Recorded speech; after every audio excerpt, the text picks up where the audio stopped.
Today I'm going to do a review on Pastor Mike Todd of Transformation Church and his sermon called Bamboozled by the Blessing.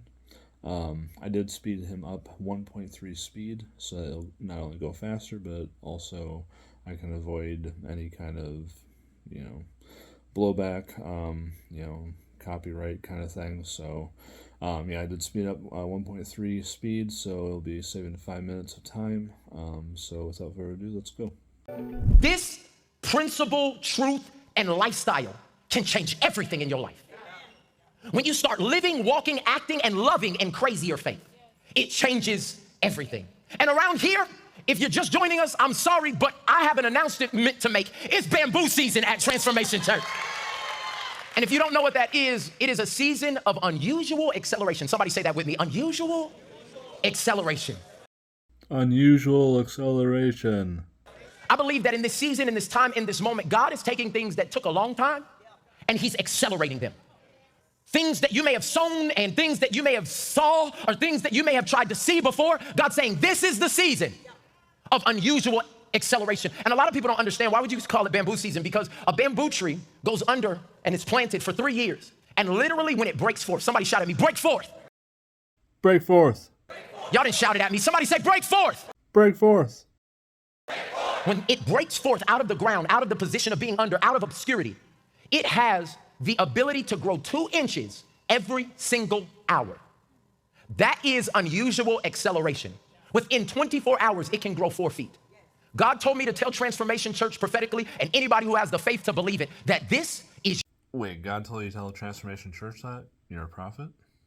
your bamboo season. We have less than 50 days left in 2021. God only needs 3 to change the whole world. Y'all missed it. He only needs 3 to do the greatest miracle ever. What could God do in the next 2 months in your life? Somebody shout at me, bamboo season. Bamboo season. Found a scripture that I want us to stand on in this season of unusual acceleration. It's found in Genesis chapter 26, verse 12. It says, and Isaac sowed in the land and reaped in the same year. What? Hold on, he sowed, it usually takes some year. It said he sowed in the land and reaped in the same year 100-fold, and the Lord blessed him. When I see stuff like that, that ties in the last 2 weeks' messages together like that, I gotta go look it up. Uh-oh. He's saying that when I see stuff like that, it ties into my last 2 messages. I think he's starting to think that this might be a word for him. So in Genesis, that happened to Isaac historically, and that happened to him. It's not allegorical. The Amplified version. And when I seen this in the Amplified version, it pulled these whole things together. Look at Genesis 26 and 12 in the Amplified. It said, then Isaac planted seed. Remember we talked about having faith like a farmer in the land as a farmer, and reaped in the same year 100 times as much as he had planted, and the Lord blessed and favored him. This ain't for everybody. Yeah, it's not for everybody. It's for Isaac. But there's some people that in this season of an open heaven where there's unusual acceleration, God said, whatever you sow, you're about to see 100 times that thing in the same year. This is bamboo season. And I'm coming to encourage you. Don't stop sowing now. I want you to be a serial sower. Don't stop sowing your time, your talent. Oh, y'all thought I was just talking about money. Your time, your talent. There are things you can do right now for people that you just stingy with the gifting that God's placed in your hand. And God said, sow it now. Sow it now, because 10 years from now, 2 months from now, 10 days from now, there needs to be a harvest for you. Something tells me we're not going to be talking about Isaac anymore. We're going to be particularly talking about all of you out there in the audience. And you cannot get the harvest if you have not exercised the spiritual faith gift of sowing the seed. And so, as I begin to look at bamboo season, I got excited because even this week, I've started hearing testimonies of people that have sowed in different ways, and God is paying off debts and opening up jobs and giving scholarships and promotions and realigning family. I'm not talking about stuff I'm thinking about. These are actual people that these things are happening. So all those examples were carnal, minus the family thing. But then again, if this is bamboo season, that implies it's a season. It's only for a certain amount of time. So, we're supposed to be praying. So do we have to pray certain things in certain seasons now? And then God, as a pastor, I get all pumped. I'm like, let's go. I rejoice with those who rejoice, and I mourn with those who mourn. So I'm going. And then God said, Michael, I'm about to open the floodgates and pour out blessing they don't have room enough to receive. I said, let's go, God, that's bamboo season. And he said, remind him of the backside of the blessing. I said, no, that's not as fun. I was telling everybody it's bamboo season. He said, but you're responsible to make sure they're prepared. So today, I need us to walk in a way that prepares us for this season of unusual acceleration and blessing. Is anybody believing for God to do something that is extraordinary? Not ordinary, I said extraordinary. So today, I have to prepare you for that. Because as we yell, it's bamboo season, today, I want to let you know that there are many people in bamboo season that get bamboozled by the blessing. Matter of fact, that's what I'm gonna call the message today. Write that down. Bamboozled by the blessing. See, because we talk to people about what to do to get the blessing, but we never prepare them. I want to talk about this quick. You notice that they paused the video and now they're advertising TBN stuff. They're advertising his book on there now. So Michael Todd is he's on TBN a lot. I have covered in my playlist. If you guys want to check that out. The whole multitude of people who are on TBN, they basically just want money and they want to promote their stuff, and what I mean, it's like the real world. It's like anything else. They go on talk shows, promote their book, promote their movie. It's the same old thing. What your action steps are to do after the blessing comes. After you get the house, after your emotional stability comes back, after the family is restored, after you get the car, after you wifed up, after they recognize you and you get the promotion, after the loan clears, what do you do after the blessing? And most people today pray, fast, believe, sow, get the blessing, and then they get bamboozled by the blessing. The word bamboozle means to be deceived or tricked. What happens when the very thing you prayed for tricked you out of intimacy with God? Uh-oh. What happens when the very thing you believed for, God, we needed the house, we needed more space, and then it broke up and isolated the family? Now you got 5,000 square feet and no intimacy. Bamboozled by the blessing. I cried out, I prayed, I drove from Texas and Kansas and California to give my crazy faith offering, and God did the miracle. Now what? And if we don't prepare for what God is going to do, we will be left in the trap that humanity gets in over and over. We get bamboozled by the blessing. Have you ever been bamboozled? Now, maybe it's just me, but there's some people that have tricked me. No, Pastor, it's me too. You're not the only one. Before. And the crazy thing about being bamboozled, most times you don't know you're getting bamboozled while you're being bamboozled. It's not a sudden like, I'm about to exploit you and take advantage of you. Nobody's doing that. It's the people that get close to you and, y'all want to be fake today. It's the people that you once called best friend. It's the people that you gave a position to. It's the people that you put on. And then somehow you look up and, I might be a little too close to home this morning. But I remember this one time, I'm gonna make it a little lighter because some of y'all just really went back. The crazy eyes just came out of you. You just start thinking about, I'm gonna find him. Like, calm down. I remember this one time, one of my best friends, John, he actually styles me and does all this stuff. So we've been in the clothes for a very long time. And we were in the clothes when we were broke. And what that means is that all the stuff you wanna buy, you can't buy because you ain't got no money. So anytime you see something that's gently used, or maybe a size or two bigger, or, you know what I'm saying? You make it work.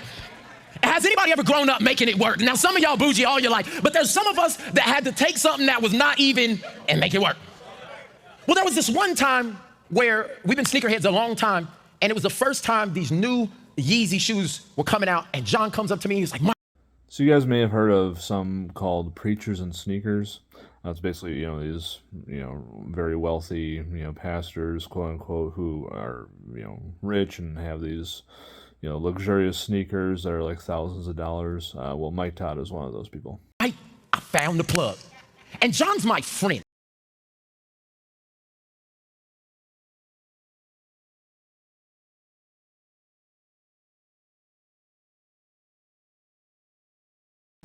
So when my friend comes up and tells me, like, I found the plug, there's like questions I don't even ask because you're my friend.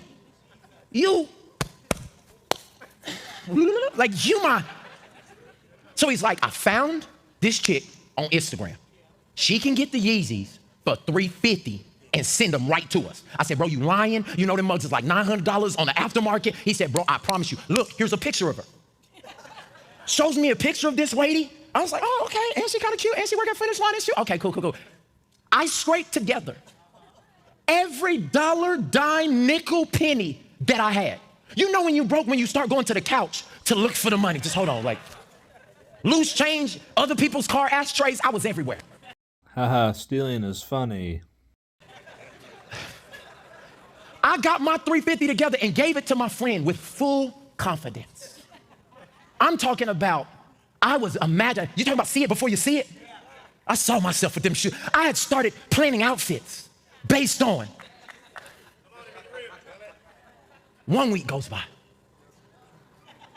2 weeks goes by. I mean shipping, you know shipping. Right? 3 weeks go by. And we start encouraging each other like, bro, you already know they on the way, bro. You know, we doing all this other. 4 weeks go by. I said, John, I've missed some meals because of what I gave to this endeavor that we're on right now. Have you heard anything?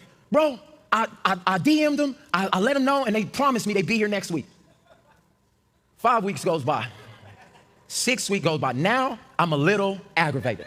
John, he's like, bro, I got my money in it too. You dumb too?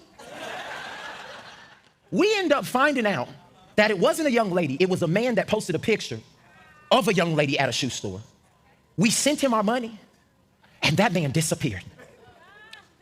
For at least 3 weeks, me and John felt worthless. Because as grown men who paid taxes and had wives, this wasn't like I'm married at this time. Like, at least there should be some sign.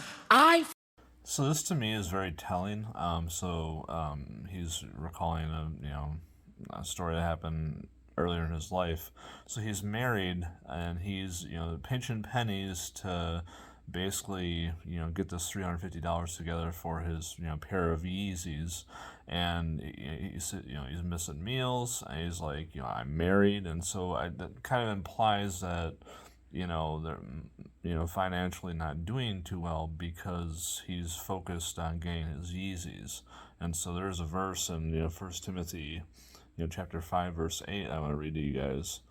Anyone who does not provide for their relatives, and especially for their own household, has denied the faith and is worse than an unbeliever. So just throwing it out there for you guys. Felt bamboozled. If I see that person today, I'm stealing them out on sight. But what I begin to understand about this moment of being bamboozled is I let the idea of what I thought was going to be a blessing distract me from deception. Write this point down, because y'all are about to come into blessing you've never seen before. You're about to come into relationships that you've never seen before. You're about to have resources and access like nobody's believing it with me. You're about to have resources and access like you've never seen before. But never let the blessing become such a distraction that you fall into deception. I was so distracted by the blessing that was coming. I love how they put the text on there like it's as important as like a Bible verse. That I didn't even look and see that the person only had 2 pictures on their Instagram. When somebody has 2 pictures on their thing, it's a scam. But I didn't look at it one time till after I had been bamboozled. After I had been taken advantage of. And God is telling you the blessing's on the way. But when the blessing comes, don't be so distracted by the house. Don't be so distracted by the new relation. Don't be distracted about who they worked with and who they've done music with and what TV show they've been on and who they know. Do not be distracted to the place where you fall into deception. Can I bring it real spiritual? I would hope so. You're a pastor. Don't let the promotion keep you from praying. Now you got it. You prayed for it, and now no more relationship with God. Don't get distracted. Don't let the new house harden your heart from generosity. Don't let, single ladies, single men, don't let the relationship cheapen your routine with God. You used to have a routine with God.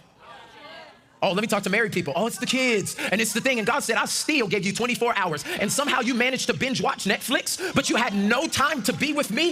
This is actually a good point. I do like the point that he brings out here and how articulate he was with it. Having time management I can speak from experience, having, a wife and, now 2 children, like it gets difficult, but it's, absolutely important. So I do commend him on this point. And in the morning, you're going to need me to go back to that job, but you gave me no time to give you what I needed. The reason why you can't be distracted by the blessing, even though it's good, watch this, is because distractions jeopardize discernment. Okay, anyone out there watching, I challenge you guys. Get a tally, like in the comments, how many times he will say discernment or discern. And I say it that way because that's exactly how he says it. So yeah, get a tally, and we'll see how many times he says it. When you're distracted, you can't discern what's going on. When you're distracted, you don't pay attention to stuff that's obvious. Have y'all ever seen your friend going into a relationship that was going to end in disaster before it even started? Oh, come on. But they can't see it. Why? Because they distracted. Well, he loved me and he bought my nails and he did the opposite than my last boyfriend, Jerome, and this and that and the third. And you like, I don't know. This looked like Jerome in a different outfit. But their discernment is down because their distraction is up. What I'm telling you, the reason you don't know what college to go to is because the distraction is up and the discernment is down. The reason why you don't know if you're supposed to put your kids in that school or that school is because the distraction is up and the discernment is down. And this is how people get bamboozled by the blessing, because they can't discern anymore. I just did something and it worked. So then I go, whoo, and that's when the enemy creeps in and says, all I needed them to do was exhale. I just needed them to get off of it for a second. I just needed them to stop fasting. I heard a man of God once say, he said, don't fast every once in a while, live a fasted life. He said, because at the moment that God does the victory, it's not a time to say, whoo, I'll do that again on 21 days of prayer and fasting next year. That's a lot of time that my discernment is down, where I'm not as keen to hear the whispers of God. And some of the blessing that you're about to come in, you got to hear every direction. The steps of a good man and a good woman are, I got to be able to hear the whisper of God. I got to be able to hear, stay in that lease for 6 months, and on the 7th month, I'm going to bring something to you. You got to be able to hear the details. The level of responsibility I walk in now, the details matter. And if we lose our discernment as a church, if we lose our discernment as a body, deception is just around the corner. The biggest blessing in the world. And God's like, it's okay. It's okay that I did that once, but my plan wasn't to have one season of unusual acceleration. I wanted this to be your life. And I don't know who I'm here to encourage today. This is the kick in the pants that lets you know, like, hey, stop being distracted and get your discernment to another level. God is speaking to some of y'all right now, and he can't even get a word in because CNN, Fox News, your Instagram feed, what happened at Astro World, what happened on this celebrity, Will and Jada again, is this, that, third, new. And God said, I've been speaking the whole time. But your discernment is distracted. Can I show you a picture of somebody who had something amazing happen to them and then their discernment just shut off? This is what most of us look like after we get the blessing. Check this out. But Dad, think fast. Listen, that child is going to be a pro athlete. Oh! You were just supposed to catch it. I wasn't ready. Pro athlete. I wasn't ready. Pro athlete. We were just throwing it. I wasn't ready. Perfect timing. Did y'all just see what happened? He tells his daddy, think fast, throws it to him like, ah. And his mama says, that boy is gonna be a pro, bam. What he told his dad to do, think fast. He didn't have the discernment to think the ball was coming back. And many of us, God is telling us to do something. And then we stop doing the thing that gets us in a place of, watch this, protection. He didn't even put his hands up, Charles. He was so caught off guard by that. He had no discernment that it was even coming back. And some of y'all been trying to hold your laugh in. That was funny. That little boy got knocked out, and he will always, forever have a mark. He will never forget the time that he was distracted by the compliment of his mother. Don't this sound like us? This boy, this girl, this employee is, and he, just for a moment, he was so distracted by the blessing of encouragement, that he lost all discernment. I do not want you to be bamboozled by the blessing. The Bible says when God blesses, we still watch and pray. So I looked this reference up and I couldn't find it anywhere. I don't know like what like version he's using or if he, I don't know, but the closest I could get to like what he said was Luke 21 verse 36, where like Jesus is talking to his disciples saying, be always on the watch and pray that you may be able to escape all that is about to happen and that you may be able to stand before the Son of Man. So I don't know like what. I don't know. Like, I'm assuming that's he just kind of pick and chose from those verses. That's the best I got though.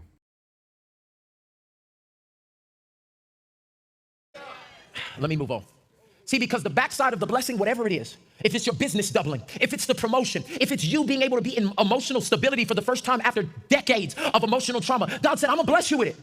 But the backside of the blessing always comes with three things you have to watch out for. It tries to give you an opportunity to walk away from God and to establish independence, identity, and entitlement. So yeah, that was Michael Todd, and my final thoughts on him. Just basically, he reminds me of so many other famous rich preachers out there. What Stephen Furtick's out whatever. They just allegorize the Bible. They're mainly in the Old Testament. Just. Talking about, characters there, applying it all to you guys, what I mean? Like, they'll, who's the Goliath in your life? You're like, I mean, like, just that kind of thing. Like, I was listening to, someone today, and, I don't even know her name, but some woman preacher, which isn't even a thing, but she's basically talking about the woman with the issue of blood in the New Testament for 12 years, and I mean, it just she's I don't know, it's basically the same thing over and over and over. Just allegorize it, make it all about you. And then but the Old Testament is rich with physical blessings, so that's usually what they go to, the prosperity gospel kind of thing, and that's where they go to. Like, and they'll always, and Abraham is usually a one they always go to because Abraham was rich, and Kenneth Copeland does that a lot. So yeah, definitely this stuff is historical. Like, Isaac lived, and God blessed him, and that was about Isaac. It's a historical book, and I mean, like, it happened that way. As you read it as a history book, and you don't apply it to yourself. It's not a blessing for us that we can, it doesn't work that way. So it's not an allegory. It's not, I don't know, like. What's the Red Sea in your life that you need to part? I mean? It's a dime a dozen out there. So, anyway, that's my view on Michael Todd. So, and if you guys want to watch a video about TBN, I'll link that in the video right now.